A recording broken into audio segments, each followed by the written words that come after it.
Hello friends, இன்னைக்கு நம்ம பார்க்க போகிறது ஜாப்பனீஸ் அனிமே சீரீஸான I am reincarnator season 1 episode 11 தான் இன்னைக்குள்ள வீடியோவில் பார்க்க போகிறோம். ஹெலனோட கேரக்டரை பார்க்கும்போது நான் கூட வந்துட்டு அவள் ரொம்பவே சாஃப்டானவா அப்படின்னு சொல்லி தான் நினச்சேன்.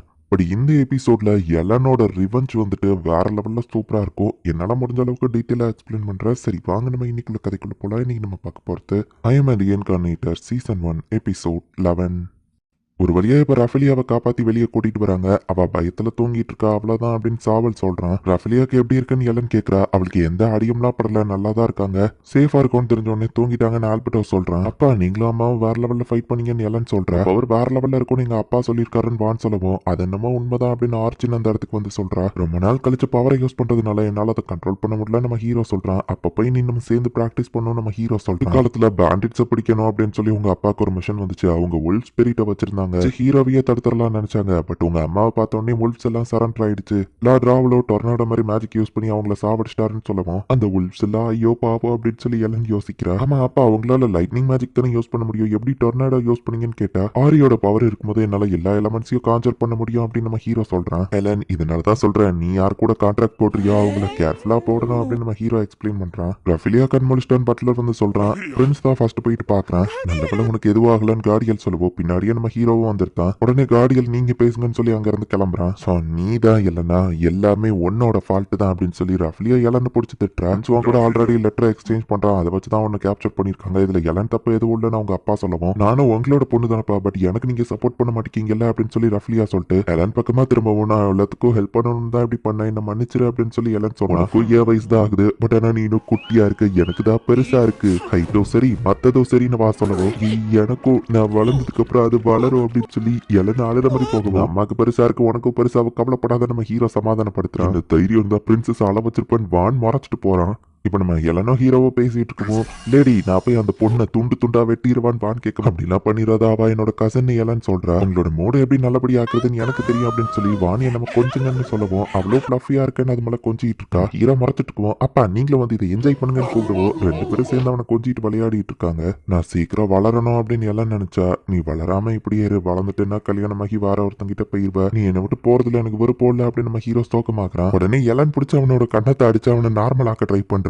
ஹெலன் இப்போ நீ நார்மல் ஆயிட்டல, அது போதும் அப்படின்னு நம்ம ஹீரோ சொல்றான். பார்த்தா அவளை சமாதானப்படுத்ததான் நம்ம ஹீரோ இப்படி பண்ணியிருக்கான். ஹெலன் தூங்குற வரைக்கும் அழுதுகிட்டே இருந்தா. அவளுக்கு இந்த மாதிரி விஷயத்துல எல்லாம் இன்ட்ரெஸ்ட் இருக்குன்னு நான் எதிர்பார்க்கலப்பா நம்ம ஹீரோ சாவல் கிட்ட பேசிட்டு இருக்கான். ஃபேமிலியோட ஸ்கீம்ல எங்களால தான் உன் பொண்ணுக்கு இப்படி ஆயிடுச்சுல அப்படின்னு நம்ம ஹீரோ கேட்கணும். ரஃபிலியா எதனால என் கோவமா இருக்கான்னு இன்னைக்கு நான் தெரிஞ்சுக்கிட்டேன், அது ஒரு நல்ல விஷயம் தான் அப்படின்னு சொல்லி சாவல் சொல்றான். சரி ரெண்டு பேருமே கொஞ்சம் ரிலாக்ஸ் ஆகுங்க அப்படின்னு சொல்லி ரோரனி உங்களுக்கு வயனை தூக்கி கொடுக்குறான். காய் அப்புறம் வான் ரெண்டு பேருமே எல்லன்னு தான் ப்ரொடெக்ட் பண்றது அவங்க டியூட்டியா இருக்கு. நீ என்ன சாதாரண ஹியூமன் சீப்பா நினைக்கலாம், பட் ஆனா நம்ம ரெண்டு பேரோட டியூட்டியோ எல்லன்னு ப்ரொடெக்ட் பண்றது, நம்ம ஏன் ஒன்னா சேர்ந்து வேலை பார்க்க கூடாது சொல்லி காய் கேட்டுட்டு கையை நீட்டுறான். மனுஷங்க கை கொடுத்துதான் இப்படி ஒண்ணு சேர்ப்பாங்கன்னு சொல்லுவோம், பட் நான் மனுஷன் இல்லைன்னு சொன்னா, பட் நீ மனுஷங்களை தானே ப்ரொடெக்ட் பண்ண வந்திருக்கான்னு கேட்கவோ சரின்னு வான் கையை கொடுத்தா பா சாஃப்டா இருக்கே நம்ம கொஞ்சிட்டு இருக்கான். இவங்க பேசிட்டு இருக்கும் போதே ஃப்ரெண்ட்ஸ் கார்டியல் அந்த இடத்துக்கு வந்திருக்கான். உங்களோட கோஆபரேஷனுக்கு திரும்பவும் நான் தேங்க்ஸ் சொல்லிக்கிறேன். ரஃபிலியா சேஃப்டியா ரிட்டர்ன் ஆயிட்டான். சோ அதுக்கு தேங்க்ஸ் ஹீரோ சொல்லுவோம். பட் இந்த லெட்டர் இது ராயல் ஃபேமிலி கிரெஸ்ட் இருக்கு, இதை பத்தி என்ன நினைக்கிறேன், மிஷனுக்காக நான் உங்க டொமைன்குள்ள வரேன், நம்ம ரெண்டு பேரும் மீட் பண்ணலாம் அப்படின்னு சொல்லி இந்த லெட்டர்ல போட்டுக்கு நீங்க ஒரு மிஷன்ல வர போறது கண்டிப்பா உங்க அப்பாவை தவிர்த்து வேற யாருக்கும் தெரிஞ்சிருக்காது. ராயல் ஃபேமிலியோட கிரெஸ்டையும் அவரால் தான் யூஸ் பண்ண முடியும். ரஃபிலியாவை உங்க அப்பாவே ஆள் வச்சு கடத்திட்டு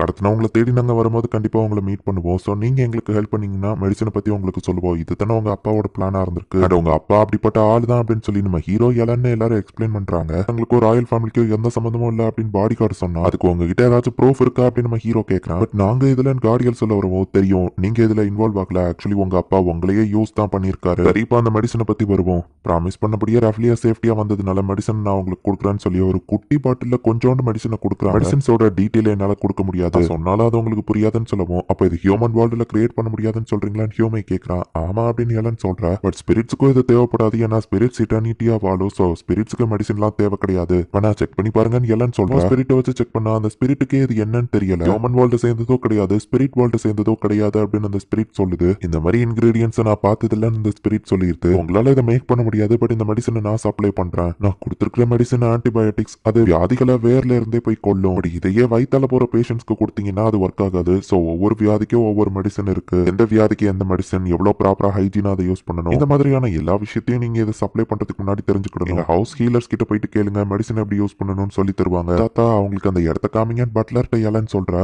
ஃப்ரெண்ட்ஸ், நான் உங்களுக்கு சொன்ன மாதிரியே ஃபர்ஸ்ட் பேட்ச்க்கான மெடிசனை தந்துட்டேன். பட் இதுக்கு மேல நான் உங்களுக்கு தர முடியாது. ஃபியூச்சர்ல மெடிசன் வேணும்னா அதுக்கு நீங்க பேமெண்ட் கொடுத்து வாங்குற மாதிரி இருக்கும் அப்படின்னு எல்லாம் சொன்னா, நான் அரசர்ட்ட கேட்டுட்டு சொல்றேன் அப்படின்னு நம்ம சொல்ல சாட்டிஸ்ஃபை பண்ற மாதிரி டீல் இருந்தா தான் நான் ஓகே பண்ணுவேன்னு எல்லாம் சொல்லியிருக்கேன். மாட்டர் ரஃபலியா கிட்னாப் பத்தி வருவோம். ராயல் ஃபேமிலி தான் ரஃபலியாவை இதுல கிட்னாப் பண்ணிருக்காங்க. கண்டிப்பா அரசர் தான் இதை பண்ணிருக்காரு. எந்த ஒரு மாற்றமும் அரசர் கிட்ட இதை மட்டும் போய் சொல்லிடு. வரப்போற விஷயங்களுக்கு நான் முன்னாடியே உங்களுக்கு வார்னிங் கொடுத்து ஃபேமிலியை தொட்டதுக்கு நீ கண்டிப்பா வருத்தப்படுவ. இது அரசர்கிட்ட சொல்லிடுன்னு எல்லாம் சொல்றேன்.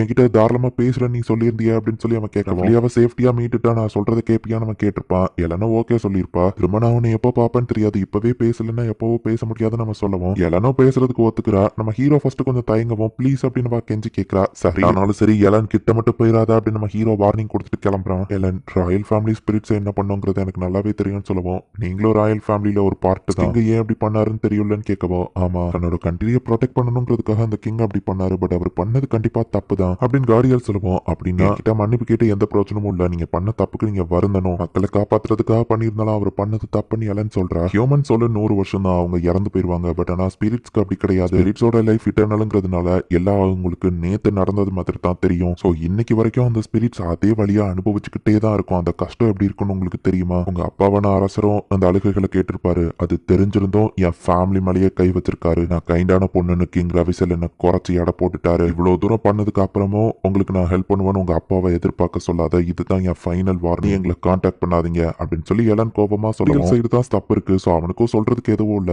எலன் அங்க இருந்து கிளம்பிட்டா. நான் ஜஸ்ட் அவ கிட்ட பேசணும்னு நினைச்சேன். அதுக்கு கூட எனக்கு சான்ஸ் இல்லையா அப்படின்னு சொல்லி கார்டியல் சோகமா நிக்கிறான். எந்த இடத்துல இந்த எபிசோட் முடியுது. ஸ்பிரிட்ஸோட ஹெல்ப் எப்படி இருந்தாலும் அந்த கிங்குக்கு தேவைப்படுது. அது தெரிஞ்சுமே கூட ரஃபிலியாவை அவன் கடத்தி இருக்கான். என் ஃபேமிலி மெம்பர் மேலேயே கை வச்சிட்டா என்ன தைரியத்துல நான் திரும்ப ஹெல்ப் பண்ணுவேன் அப்படின்னு சொல்லி நினைக்கிறேன் தான் எலன் கேட்கிறா. நெக்ஸ்ட் எபிசோட் வேற லெவல்ல சூப்பரா இருக்கும். மிஸ் பண்ணாம பாருங்க. தேங்க்யூ ஃபார் வாட்சிங். Bye guys. நெக்ஸ்ட் எபிசோட்ல மீட் பண்ணலாம்.